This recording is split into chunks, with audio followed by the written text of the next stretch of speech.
Imagine this for a moment. The CEO of the most talked about tech company on the planet openly admits that their $200 a month subscription plan loses money on every single user. Not a slim loss, not a temporary dip while scaling, straight up losses, customer by customer. And Wall Street's reaction? They still slapped a $500 billion valuation on the company. Welcome to the AI bubble, a world where a fun chatbot turned into a $7 trillion wager in just 2 years, and where the people signing the checks may be heading toward the harshest wake-up call since 2008. November 30th, 2022. Just another Wednesday. Nothing special. Coffee brewing, engineers fixing bugs, business as usual. Then OpenAI released ChatGPT. Within 48 hours, the internet had found its newest obsession. People used it to draft breakup messages, fix broken code, explain black holes, and invent bedtime stories. "Dad, I'm talking to an AI that knows everything," one kid says. "It just explained quantum entanglement using Minecraft." Minecraft?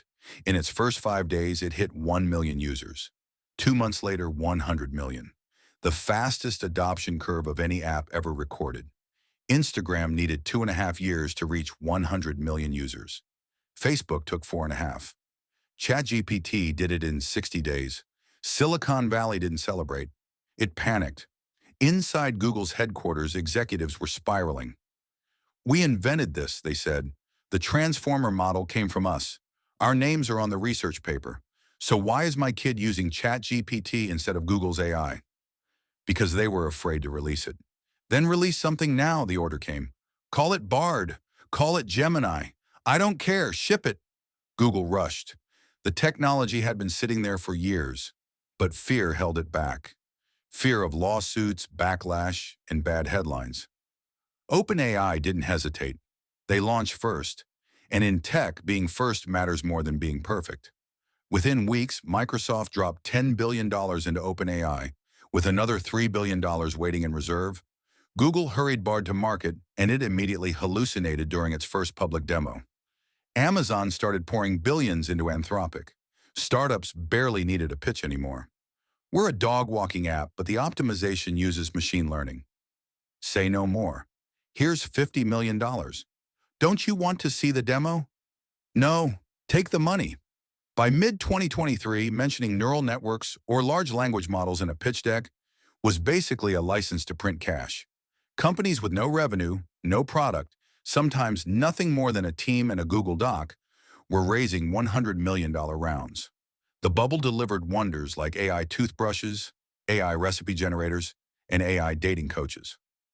One startup raised $30 million to build an AI that summarizes the output of other AIs.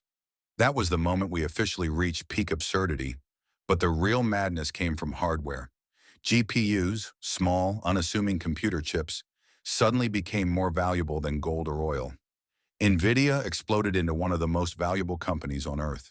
Its CEO, Jensen Huang, showed up to conferences in leather jackets like the rock star of semiconductors. And honestly, he earned it. Renting a top-tier H100 GPU costs about $3 an hour? Sounds cheap. Until you realize startups don't need one. They need hundreds. A modest AI startup training a single model might rent a 500-chip cluster. That's $1,500 an hour. $36,000 a day. Over $1.1 million every month. Just to rent computing power. And yet companies hoarded GPUs like doomsday preppers stacking canned food. NVIDIA couldn't produce them fast enough. At one point, the waiting list stretched up to 12 months. Black markets formed. Yes, really. People were moving stacks of $100 bills across borders just to secure chips. By 2024, everything had AI powered slapped on it. Your toaster burned bread with 10% more efficiency. Your calendar suggested meeting times using algorithms. Grocery store self-checkout? Still just a camera. But now it's machine learning. The party was roaring. Champagne everywhere. Checks clearing without hesitation. Then someone finally asked the uncomfortable question, how much does this actually cost? January 2025. Sam Altman, the CEO of OpenAI and the public face of the AI revolution, posted a tweet that made investors sweat instantly. An insane admission. We are currently losing money on OpenAI Pro subscriptions. People use it much more than we expected. Yes, that really happened. OpenAI charges $200 a month for its Pro tier and still loses money on every single subscriber, which means the more popular it becomes, the more money it bleeds. When ChatGPT Plus launched at $20 per month, the pricing strategy was simple. Test $20 and $42, see which one people complained about less, and go with that. No deep market research, no detailed cost modeling, just vibes. That's how a $500 billion company priced its flagship product, pure vibes. And somehow, it gets worse. OpenAI's 2024 numbers tell the story. Revenue, $3.7 billion. Losses, $5 billion. They didn't just miss profitability. They lost far more money than they brought in. Now here's where things truly cross into insanity. Industry forecasts estimate that AI infrastructure will require $6.7 trillion by 2030. Let that sink in. About $5.2 trillion will go directly into AI infrastructure. GPUs, accelerators, power upgrades, cooling systems, and massive data centers. The remaining $1.5 trillion will fund traditional, non-AI cloud infrastructure. And just four tech giants alone are expected to spend $350 billion in 2025, in a single year. And here's the real punchline. To make these numbers make sense, the AI industry would need to generate $2 trillion in yearly revenue by 2030. Today, total AI revenue sits at roughly $200 billion. That's a tenfold gap, a massive one. $100 billion? Yes, that's the target. Sam, our forecasts show $20 billion in 2025. And you're suggesting we reach $100 billion by 2029? Calling that a growth path is generous. That's not a trajectory. That's a fantasy hockey stick drawn by someone who's never watched the game. Do you know what it costs to even try pulling that off? About $115 billion in burned cash by 2029. So when does profitability arrive? 2029? Maybe 2030? Possibly 2031? And if revenues don't hit that $100 billion mark, if your miracle hockey stick snaps, what then? We raise more money. From who? Microsoft again? Saudi Arabia? An unusually optimistic pension fund? Don't worry, there's always plenty of capital somewhere. Since 2021, private investors have poured hundreds of billions into AI startups. Most of that money flowed into just 10 companies, whose combined valuations ballooned by nearly $1 trillion. Everyone is betting they'll become the next Google. Then the cracks began to show. ChatGPT hallucinated. Tech jargon for confidently inventing facts. It cited research papers that don't exist, legal cases that never happened, and statistics apparently pulled from another universe. Google's AI told users to put glue on pizza so the cheese would stick better. It learned that tip from a Reddit joke. Yes, that actually happened. Next came the lawsuits, artists, writers, musicians, journalists, all asking the same question. Did you train your AI on my copyrighted work? Answer, yes. The New York Times sued OpenAI. Getty Images sued Stability AI. Authors sued everyone. Musicians followed right behind. We didn't steal, the companies said. We just learned from publicly available data. So, you scraped the entire internet without permission and monetized it? When you put it that way, it starts sounding illegal. By mid-2024, the mood changed. The cracks were visible. The energy shifted from euphoria to something far more dangerous. Doubt. The hype was deafening. The math was brutal.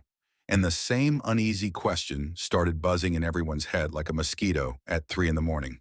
When does this blow up? Because this really looks like a bubble. The losses are staggering. The valuations are completely unhinged. But this bubble isn't behaving like the dot-com bubble. Why? Because the people inflating it also control the largest wallets on the planet. Unlike 1999, when startups had no revenue and 17 foosball tables, today's AI boom is bankrolled by tech giants that actually make money. Serious money. Buy a country if we're bored money. Microsoft prints billions through Azure. Google prints billions through ads. Meta prints billions by showing you memes your cousin already sent on WhatsApp. These companies aren't investing in AI because it's profitable today. They're investing because they're terrified of being the one that didn't. If AI turns into the next iPhone moment, the next Google moment, the next overnight world-changing shift, then the company that hesitated becomes BlackBerry. And nobody wants to be BlackBerry. Think of big tech like poker players who all brought unlimited chips. If Microsoft folds, Google wins. If Google folds, Amazon wins. If Amazon folds, Meta wins. No one blinks. No one folds. Everyone just keeps raising the stakes. Which brings us to the truly uncomfortable question. If everyone keeps spending, how do bubbles ever pop? Short answer. They burst when reality forces everyone to stop pretending. And historically, that reality shows up in three ways. First, the money dries up. The dot-com bubble didn't collapse because websites were useless. It collapsed because the cash spigot closed. Interest rates rose, borrowing got expensive, funding vanished. Thousands of companies disappeared overnight. If interest rates spike again and big tech tightens its budgets, the AI bubble ends instantly. Second, a massive, embarrassing failure. Every bubble has a moment. One spectacular disaster that terrifies everyone. Dot-com had catastrophic earnings reports. 2008 had Lehman. Crypto had FTX. AI's version could be a major lab revealing enormous losses, a disastrous model launch, or a lawsuit that freezes the entire industry. So where are we right now? Big tech is still spending. No catastrophic earnings call yet. No FTX-level scandal. Reality is cracking, but not enough to shatter confidence. So yes, the bubble is real. Yes, the numbers are insane, but it won't pop because of hype. It bursts when one of the giants finally says, enough. Until then, the bubble keeps floating. We're not at the explosion yet. We're at the tightening, the inhale before the scream, the tension before the snap, the episode right before the season finale. If you want more videos breaking down stories like this, make sure to like and subscribe. Thanks for watching.